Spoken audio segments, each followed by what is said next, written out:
Hi everyone, Charlotte here from New Zealand Shores. Today I'm joined with Brett from Starwood Pet Travel.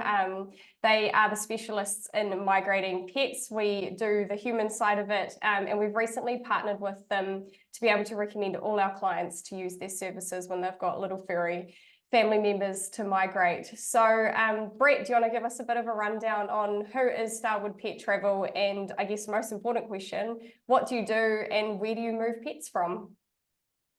Yeah, well, thanks for having me today. Excited. New Zealand's always one of our top destinations. I was actually there last month, visiting the team on the ground. And Starwood has been in business for over 30 years, one of the largest pet transportation companies. And that's all we focus on. As you focus on the human side, we only focus on the pet side. We can't help you with your car or your household goods or immigration, but we can get your pets there. And so a lot of our industry is just a one person that owns a little, company. We're a much larger organization, employees in multiple countries across the United States, and we transport pets from the United States out. We also transport in from South Africa to, I know New Zealand's a big destination for South Africa.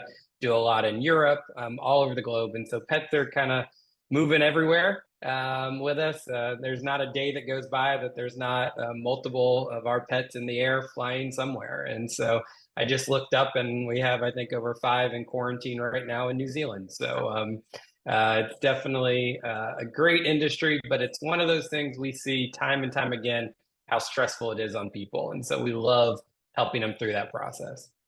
Yeah, I can imagine. I mean, before I had a pet, I used to joke with my colleagues here at New Zealand Shores, I can't believe people move their cats halfway across the world. And now that I have a cat, I would 100% be that person. There's no way I'd be going anywhere without that little guy in tow. So it's such an important part of everyone's immigration process to make sure the whole family, including the furry ones, are able to come along and make the move as well. So Yeah. moving on from that, what are the main things that people have to plan for? I'm guessing it does probably differ depending on where the person originates from and what country they're moving into, but is there any kind of key things that in general people should think about? Yeah, if you're moving into New Zealand from Australia, then your process is going to be much easier. Biosecurity laws are pretty similar between the two countries. And so if you're moving from outside of that, the United States, Europe, South Africa, then it's definitely going to be a process. We always tell people to make sure they're planning at least 4 months for the process of pets. We get asked all the time, can you speed it up? The New Zealand government doesn't change their biosecurity laws for our timetables. And so there's no way for us. It's down to when a vet visit happens and they do a blood draw, then a time clock starts and we can't speed that clock up. And it all is for good reasons to keep biosecurity, laws intact. But we tell people they need to make sure that they have at least 4 months of planning to go through all the steps so their pet does arrive safely and goes through that process to be able to be imported into New Zealand. Okay, so it's not really too long. I mean, in my head, I always thought it was 6 months plus, so 4 isn't actually too bad. And if for a lot of people, if you're looking at kind of, I guess, the visa timeline and the move itself, that probably actually ties in quite well. So I'd say most of my clients arrive within sort of about that 2 to 4 month mark after they've had a job offer and their visa approved. So it should all pan out quite well. I think a lot of people do get quite surprised, I guess, by New Zealand and Australia's biosecurity laws. When you're from those countries, it's all very normal about the things you can bring into the country and the things you can't bring into the country. But I think for a lot of people outside, they think, oh my goodness, it's crazy. But we've got such fragile ecosystems here that our governments are so concerned about protecting. So I promise it is for good reason. And I think a lot of that clean green image that New Zealand has is often why people are moving. So part of that biosecurity law is to kind of protect that special thing we've got going on down here. So it is worth it, even if it takes a little bit. It is, and it's a beautiful country. And the nice thing with importing pets into New Zealand is the process is very clear. Now, it can get very confusing because there is multiple steps, and a lot of time our vets don't know the process because they're not used to, Yeah. exporting a pet to New Zealand. And so that's why a pet shipper like Starwood comes in, and we're kind of the one in the middle, working with you to let you understand your side, working with your vet. At Starwood, we have a whole team that their only job is to talk to vets, and they're from the vet industry. And so we pulled them from vets, and just to make sure that the vet understands how to sign the paperwork, because there's certain countries, if it's not signed in blue ink, they can't arrive.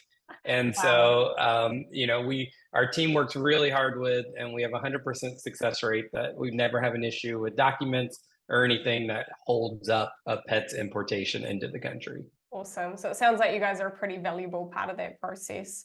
I don't think I'd want to do it without some help, that's for sure. So what are kind of the steps of the process? So you've decided I want to move to New Zealand, or I've got a job offer and my visa's in place and the family's going. On the pet side of things, kind of what are the steps that people are looking at? Yeah, and they will change a little bit based off of where you're exporting your pet from. South Africa might be a little different than Europe. It might be a little different than the United States. Different countries have different laws of who can sign documents. In the States, it might be the USDA. In England, it might be a government accredited vet. And so they're changed a little bit. We always tell people 4 months. Now, if you don't have, that's assuming the pet's rabies vaccines are all up to date. If they're not, then that can add a little bit of time because we have to start over, or if pets aren't microchipped properly, because the microchip is the only way to know that these documents go with that pet. Oh, And so if they're wow. not microchipped, then we have to start with microchip, and then we have to start all the process with that. And so the first thing we always tell people is find a company you feel really comfortable with. Mm, Sadly, in our industry, there's a lot of scams mm, out there. There's a lot of companies that take people's money and don't do any work.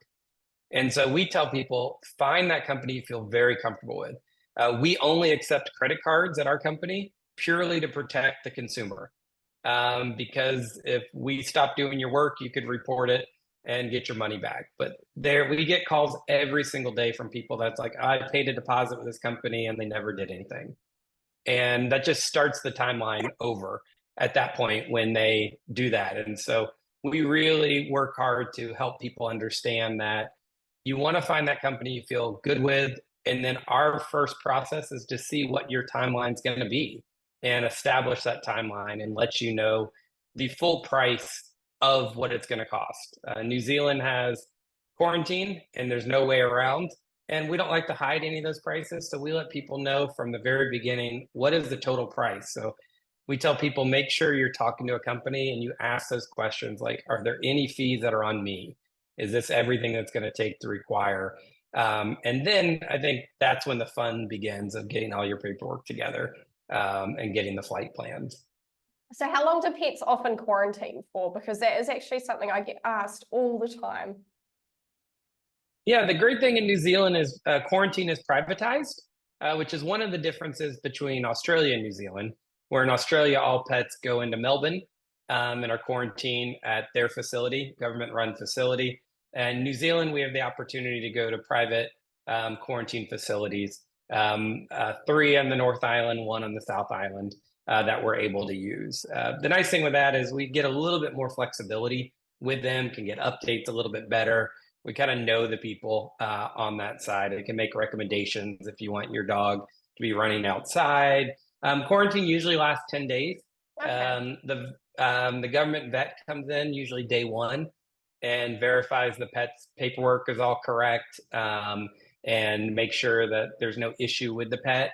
And then 10 days later, they come back to do the final checkup. And if they give the all clear, then the pet can be released. Now, if there's issues, quarantine can extend if they find an issue with the paperwork or the pet's health, if they find any fleas or ticks on the pet or anything like that. All those are huge issues. But usually it's going to be around 10 days for quarantine. Okay.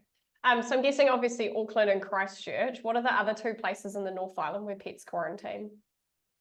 All three in Auckland. Oh, all three are in Auckland. So, yep, all three are in Auckland. Most any international travel is going to come into Auckland on that, and they're all within 30 minutes kind of the airport. Okay, cool. So I guess that's obviously just another thing people have to think about is no matter where you end up in the country, if you are bringing pets, you're at some stage going to have to get your pet from quarantine. I do actually know that there is a service. I think they used to call it the pet bus. I'm not sure if it still has the same name, but they will Yes. actually go and pick your pet up and deliver it throughout the country if you're not able to get to one of those spots. So there are services. Yeah, and we do the same on that. Perfect. We have a lot of customers that Auckland is the biggest destination, of course, and so most of the pets are flying in there, even if they are going to South Island. And so we'll then arrange after quarantine a flight down to the South Island. Usually, some people want to have the drive, some people want it quick and have a flight. And so Air New Zealand is a phenomenal airline. We work with them a lot. And so we'll arrange that island hop for them to get their pet to that final destination. Perfect. I guess the other thing I always get asked, and I've never been able to answer this question, is ballpark figures for how much it costs. I do know it's often more expensive to migrate a pet than it is to migrate a single human. But is there kind of a rough estimate you can give people as to kind of what are they looking at financially? Yeah, the hard thing when it comes to pet travel is ultimately pets travel in the cargo section of the airplane.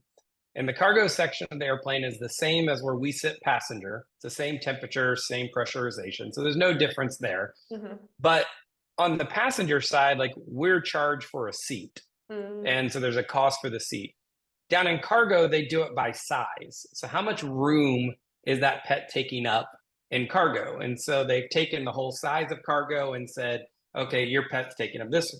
So a Chihuahua is going to take up a lot less room than like a golden retriever or than a Saint Bernard or something larger. And so depending on the size of your pet, the prices will vary quite a lot because of those rates. Okay. Now, most of your cost in pet travel is going to be the airline cost. Sadly, with COVID, a lot of prices went up all over the place and airlines were the same. And so we've seen from before COVID to now, airline prices doubling when it comes to pets. And so, a safe range to look at, and also depends on where you're traveling from. Europe might be different depending on the airline they're using. A lot of times in Europe, they're going to use Qatar Airlines. South Africa might use a different airline. And so you're probably looking at, for one pet on the small side, around the $4,000 to $5,000 range. And then on the larger side, you could be looking up of $8,000 to $9,000. Very rough pricing. Also depends on where your documents are, how much you're going to do on your own, if vet work is included and all those things. And so that's what we always tell people, make sure you really understand the quote. We have people send us competitor quotes all the time to say, can you compare? Why are you more or less than this company? And we'll find there's constant things that are missing. And we're like, and so like on all of our proposals, we show everything and we show what you can pay for, or if you want us to cover it for you. But just so you know the full cost it's going to take, because we've had people go to New Zealand and not know that quarantine wasn't included. And they got all excited to pick up their pet, and quarantine's like, we're not releasing until you pay. And they're like, what do you mean? I thought it was included. And they're like, no. So understanding that. And so there is ways. We have customers that want to do as much as possible on their own to save cost. And there's other customers that they have so much going on, from immigration to moving their house to new job, all these things, that they're like, we just want you guys to handle as much as you can so we don't have to worry about it. Yeah, absolutely. And was that US dollars or New Zealand dollars? Those were US dollars, sorry. Perfect. Yeah, that's all right. Sorry. Just, we all use the dollar here as well. So it's just so people understand. So your fee is all inclusive of everything. No one's going to get a nasty surprise at the end that there's, hey, actually, you've got to pay X amount more. Yeah, and that's one thing that puts Starwood in a different category, is we give you the opportunity to cut back the price if need be, if you want to do certain things on your own. But then what we do, because it's a process, we're looking at 4 months plus process. So we allow everybody to go on an interest-free payment plan too. Oh, perfect. So they can pay on their credit card, not having to wire funds or anything like that. They can get all the points for it and able to use their credit card and kind of pay interest free. And then we have a partnership with a firm. And so at the end, if they still have a balance due and they want to do the buy now, pay later, Yeah. they're able to even extend that out further to cover that. And so we try to work with people as best as possible. We know it's expensive. We know there's a lot of expenses. And a lot of times people are moving for work. And so we work with their company in line with their HR policy of sometimes the company is covering the flight, but not covering other things. And so we'll make sure we work with the customer to get the company everything they need for reimbursement as well. Oh, perfect. Well, that sounds all really awesome. I've learned a lot, that's for sure. My line until we partnered with you guys was when people asked if we helped with pets, I said, no, we specialize in humans, but it's been really great for New Zealand Shores to be able to say, actually, we partner with these guys and they are awesome at what they do. Go have a chat to them. Because now rather than sending people off into the universe to find the information, we can send them directly to you guys, which is cool. So any last comments or closing remarks about migrating pets that you think are worth adding, or anything about Starwood Pet Travel that you'd like to add? Yeah, I think ultimately is make sure you're comfortable with the process. We hear it time and time again. I was more nervous about this piece than any other part of my relocation. Yep. So make sure you do your research, read reviews. Starwood has over 4,000 five-star reviews, and that's very important for us because it is people sharing their experience. And so you want to make sure you're very comfortable with the company you choose because it is going to be a process, multiple months.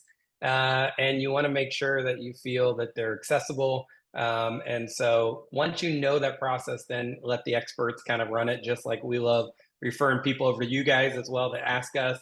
We're relocating, but we don't have all of our papers together for visas and everything. And we're like, there's experts who do that, and we love referring them back over to you guys.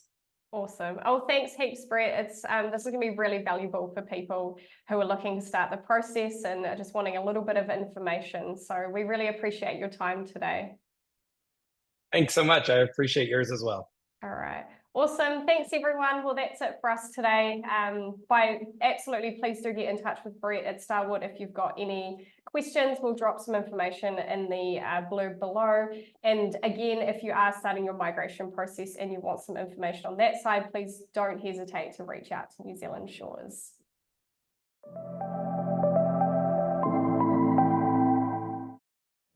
Lots of